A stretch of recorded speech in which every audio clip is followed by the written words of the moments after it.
Okay, hi everybody. Welcome to Crafting with Joel. Today is the Friday before Easter. Yes, you're facing my window. Ignore this. This is all clean clothes. Um, I'm just going to showcase what I've been working on. I finally finished the body of the sweater, and the transition from the green to the blue back to the dark green actually is not as bad in person. It's showing a little bit lighter on video, but that's done. And as you can see, I'm starting to work on one of the sleeves. I also got these cute little needle protectors. They're little pride doggy paws from my local yarn con. And you might be asking what a yarn con is. Well, it's a yarn fair full of vendors and stuff that sell yarns and other things for knitting, crocheting, wool work, patterns, all that stuff. You can find them throughout the United States. The biggest one is going to be Rhinebeck, and that's in New York, and that's coming up in the late summer. Unfortunately, I won't be able to go because of how far it is and because I have Bob. I can't take that much time away. But we are going to go to potentially two more. One in Wisconsin, which is the Sheep and Fiber Festival, and that's usually in August. And then there's one in Michigan, and I think that's in July sometime.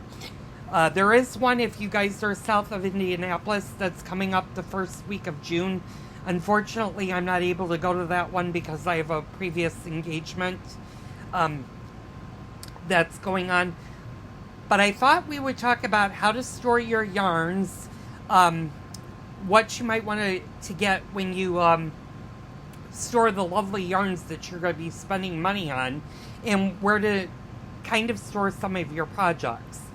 And then we're also going to get into a surprise about the Man in Your Life. We're going to do a crocheted hoodie. And yes, you heard me correctly. We're going to do a crocheted hoodie. So you don't want to miss that opportunity because it'll be a lot of fun. So I'm going to tip you guys over, and I got to be careful how I hold my computer. I just bought this 3 drawer, and I'm going to kind of hold you up if I don't if I don't step on it, and hopefully I didn't shrink you. No, I did not. Good. Okay, so I'm going to tip you guys over. So in this top drawer, I have some of the yarn that I'm working on, the project for that sweater, in my top drawer. But I also put some of the projects that I have completed, like this beautiful shawl, which I'm not going to showcase quite yet because it's actually a gift for somebody, and somebody does not know that they're getting that. But I keep my hand-knitted sweaters in that. And I'm going to tip you guys down, and it's hard to see, but if you see this is my grandmother's cedar chest. And it also has all of my good yarns and a lot of my wool projects. And you want to have something that's airtight and moth or definitely moth resistant, especially if you're working with expensive wool yarns. Moths will eat holes in wool. That's one of their favorite things to eat, and it will ruin a project. So you always want to make sure after you've completed a project to make sure that it is stored properly. And again, in the top drawer, I've got my good wool sweaters.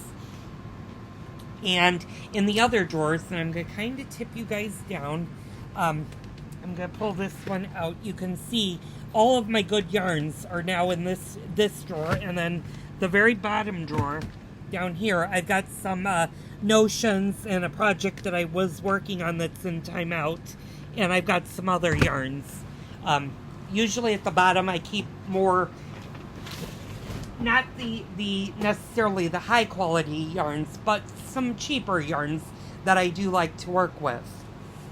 And it's very important to store your stuff nicely and take care of it, because if you take care of it, it'll last you a very, very long time.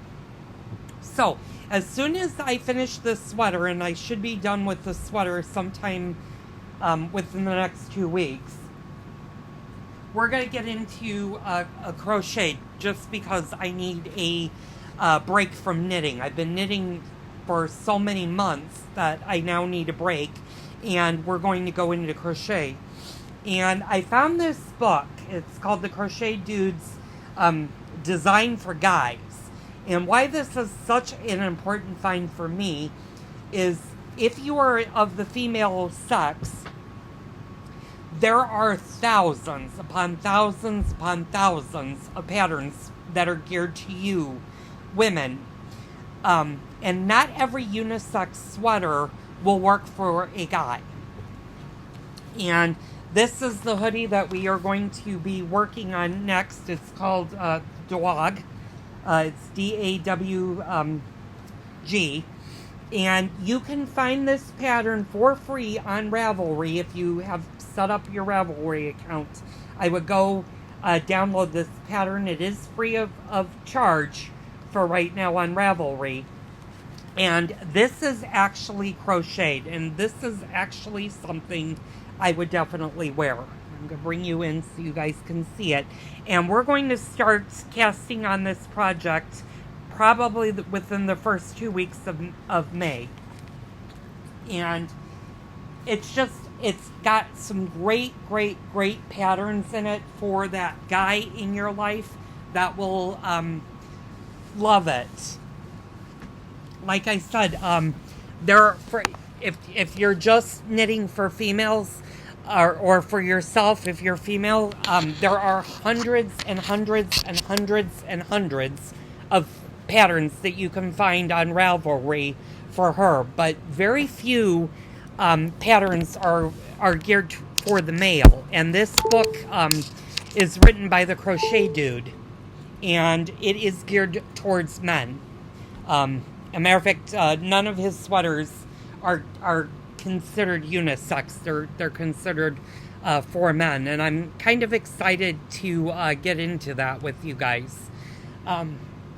Anyway, I hope all is well with you. I did have a small change in the family that took place this Monday. If you're not Facebook friends of me, I lost Bella, and Bella was my first Chihuahua. She was a long-haired chocolate Chihuahua, and unfortunately I had to make a painful decision on Monday to put her down, and I just got her ashes back today. She was 18 years old, which is very long. Actually, she was closer to 19. She would have turned 19 this fall. So she had a great life with me. And I've also I'm still battling some health problems with me, but those are getting cleared up as we speak. So anyway, that's enough about me. I will see you guys on the next crafting video. I'm going to do, you guys were so nice, I am going to do a show and tell coming up. I want to finish this project first before we do a show and tell, because I don't have too many things to show and tell, but we'll do a show and tell